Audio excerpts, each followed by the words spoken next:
এরকম একটা সময় তোমাদের পাশে থাকবো না, তোমাদের একবার খোঁজও নেবো না, সেটা হতে পারে? শোনো রোদ্দুর, আমি তোমাকে একটা কথা বলতে চাই। তুমি আমাদের প্লিজ বিপদের মধ্যে ঠেলে দিও না।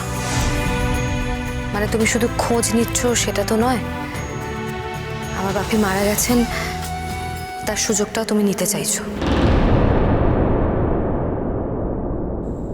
কি বললে তুমি মহুল?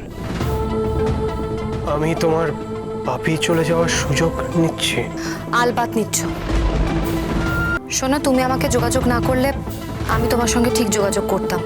ভালোই হয়েছে তুমি আমাকে ফোনটা করেছো। তোমার সঙ্গে আমার কিছু কথা আছে রোদ্দুর।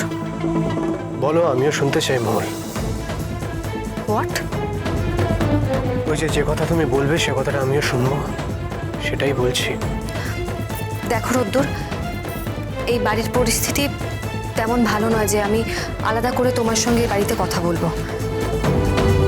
তোমার সঙ্গে যদি আমার কথা বলতে হয় তাহলে বাইরে কোথাও আলাদাভাবে তোমার সঙ্গে আমার দেখা করতে হবে।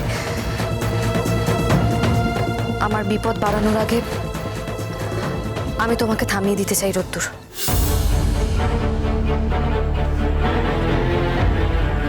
আমি কিন্তু তোমার বিপদ বাড়াতে চাইনি কোনোদিনও মহুল। 100 বার বাড়াচ্ছ রোদ্দুর, আর বাড়িয়ে চলেছ। দেখো, তুমি শুধু আমার বিপদ বাড়াচ্ছ তা নয়, কিন্তু তুমি প্রতি মুহূর্তে আমাদের সকলের বিপদ বাড়াচ্ছ রোদ্দুর।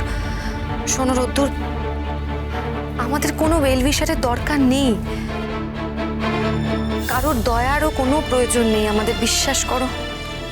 দয়া? দয়া করার কথা কিন্তু আমি স্বপ্নেও ভাবিনি।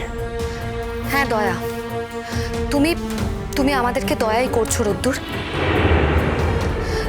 তুমি একবারও ভেবে দেখোনি, আমাদের আজকে সিচুয়েশনটা এত খারাপ হয়ে গেলেও, আমরা ভিখিরি হয়ে গেলেও, আমরা আমাদের আত্মসম্মানটা বজায় রাখতে চাইছি।